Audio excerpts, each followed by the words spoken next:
الصوم لله يجزي كيف شاء به. نحمدہ ونصلی علی رسولہ الکریم، اما بعد، بسم اللہ الرحمن الرحیم۔ معزز خواتین و حضرات، السلام علیکم ورحمۃ اللہ وبرکاتہ۔ آپ کے سامنے جس موضوع کو شروع کیا تھا وہ تھا آل رسول، نبی کریم صلی اللہ علیہ وسلم کے اہل بیت۔ اس حوالے سے سب سے پہلے آپ کی اہلیہ محترمہ حضرت خدیجۃ الکبریٰ رضی اللہ تعالیٰ عنہ کا تذکرہ کیا تھا۔ کس عمر میں شادی ہوئی، کتنا عرصہ نکاح میں رہے، اس دوران خدیجۃ الکبریٰ رضی اللہ تعالیٰ عنہ کے بطن مبارک سے نبی علیہ السلام کی کتنی اولاد ہوئی۔ خدیجۃ الکبریٰ رضی اللہ تعالیٰ عنہ کی اولاد نبی علیہ السلام سے نکاح سے پہلے بھی تھی، کیونکہ آپ 2 خامندوں کے نکاح میں رہ کے آ چکی تھیں۔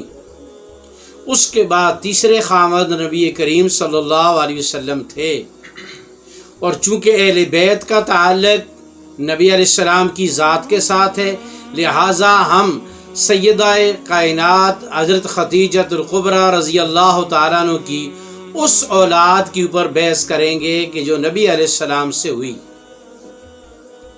40 سال کی عمر میں شادی ہوئی، سرکار دو عالم کی عمر مبارک 25 سال تھی۔ اس دوران جو نبی علیہ السلام کی اولاد سیدہ کائنات حضرت خدیجۃ الکبریٰ رضی اللہ تعالیٰ عنہ سے ہوئی، اس اولاد کے حوالے سے 4 بیٹیاں کنفرم، اور بیٹوں کے اعتبار سے 3 یا 4 اقوال مختلف ہیں۔ نبی علیہ السلام کی 4 بیٹیاں خدیجۃ الکبریٰ رضی اللہ تعالیٰ عنہ کے پیٹ سے پیدا ہوئیں، اور 4 بیٹیوں کا ثبوت سب سے پہلے قرآن مجید سے ہے۔ اللہ جل جلالہ کی ذات قرآن مجید 22واں سپارہ سورۃ احزاب اور آیت نمبر 59، اس میں اللہ تعالیٰ فرماتے ہیں، یا ایھا النبی قل لازواجک وبناتک ونساء المؤمنین، اے نبی جی آپ فرما دیجئے اپنی بیویوں کو، اپنی بیٹیوں کو، اور ایمان والوں کی عورتوں کو۔ بیویوں کو میرے بھائیوں جمع کے ساتھ صیغہ استعمال کیا، کیونکہ آپ کی بیویاں 1 سے زائد تھیں۔ بیٹیوں کے لیے بنات کا لفظ استعمال کیا، کیونکہ آپ کی بیٹیاں بھی 1 سے زائد تھیں، اور پھر بنات جمع کا لفظ ہے، اور جمع کا کم از کم اطلاق 3 پر ہوتا ہے۔ جمع کا آغاز 3 سے ہوتا ہے۔ کم از کم نبی علیہ السلام کی 3 بیٹیوں کا ہونا قرآن سے ثابت ہے، اور یہ تو یعنی کہ کم از کم فرد 3۔ اب جمع میں آگے جاؤ گے جتنا بھی تو اس کے اندر گنجائش موجود ہے۔ تو نبی اللہ تعالیٰ نے اپنے نبی کے بعد سے فرمایا، یا ایھا النبی قل لازواجک وبناتک، اپنی بیویوں سے فرما دیجئے، اپنی بیٹیوں سے فرما دیجئے۔ کوئی یہ کہہ سکتا ہے کہ یہاں بیٹیوں سے مراد امت کی بیٹیاں ہیں، تو اللہ تبارک و تعالیٰ نے اس کے بعد فوراً ونساء المؤمنین، ایمان قیامت تک ایمان والے آنے والوں کی عورتوں کو الگ سے بیان کیا ہے۔ پہلے نبی کی ذاتی بیویاں، پھر نبی علیہ السلام کی ذاتی بیٹیاں، پھر امت کی عورتیں، تینوں کے لیے اللہ تعالیٰ نے حکم دیا ہے۔ تو لہٰذا نبی علیہ السلام کی بیٹیوں کا 4 ہونا سب سے پہلے تو یہ قرآن مجید سے ثابت ہے۔ قرآن مجید سورۃ احزاب اور 22واں سپارہ اور آیت نمبر 160، اس میں اللہ تعالیٰ نے فرمایا، نبی جی اپنی بیویوں سے، اپنی بیٹیوں سے، جمع کا لفظ استعمال کیا ہے، اور جمع میں کم از کم 3 ہوتے ہیں، زیادہ کی کوئی انتہا نہیں۔ پھر یہ تو قرآن سے تھا، اس کے علاوہ نبی کریم صلی اللہ علیہ وسلم کی 4 بیٹیوں کی شادیاں ہوئیں۔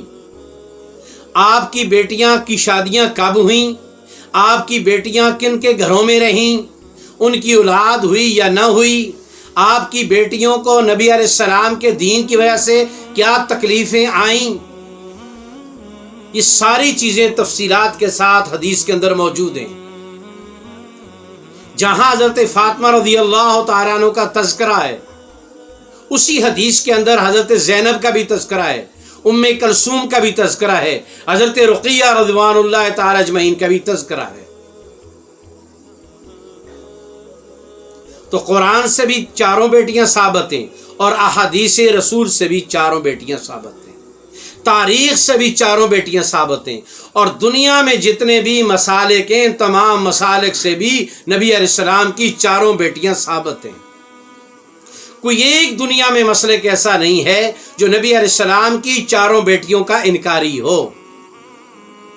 اور مسلک سے مراد مسلک کی عوام نہیں ہے، مسلک سے مراد مسلک کے مجتہدین ہیں، مسلک سے مراد مسلک کے علماء ہیں، مسلک سے مراد مسلک کے یعنی کہ اہل علم ہیں، کیونکہ ہر مسلک کی بات ان کے اہل علم کی معتبر ہوگی، عوام کی بات معتبر نہیں ہوگی۔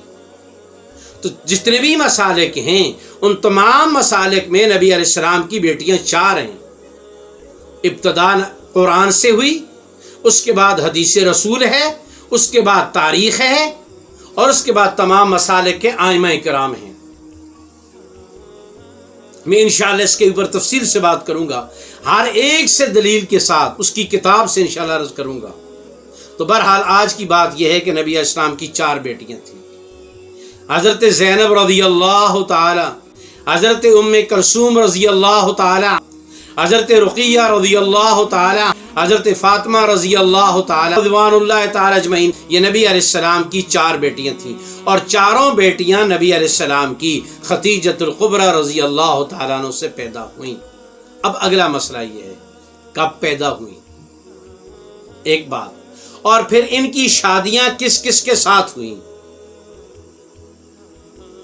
اور ان چاروں بیٹیوں کا ثبوت قرآن سے ہو گیا، احادیث اور تاریخ سے بھی انشاءاللہ آپ کے سامنے پیش کر دیں گے، تاکہ کہیں کسی بات میں اخفا نہ رہ جائے، پوشیدگی نہ رہ جائے، تشنگی باقی نہ رہ جائے، اور بات مکمل کھل کے آ جائے کہ ہمارے نبی کی بیٹیاں چار تھیں، اور چاروں کی نبی علیہ السلام نے اپنے گھر سے رخصتی کی، چاروں اپنے خامدوں کے گھروں میں گئیں اور وہاں رہی۔ آگے مسئلہ یہ ہے کہ کس سے اولاد ہوئی یا نہ ہوئی، یہ بھی انشاءاللہ عرض کر دیں گے۔ اللہ تعالیٰ ہمیں ان باتوں کو سمجھنے کی توفیق نصیب فرمائے۔ وآخر دعوانا ان الحمد للہ رب العالمین۔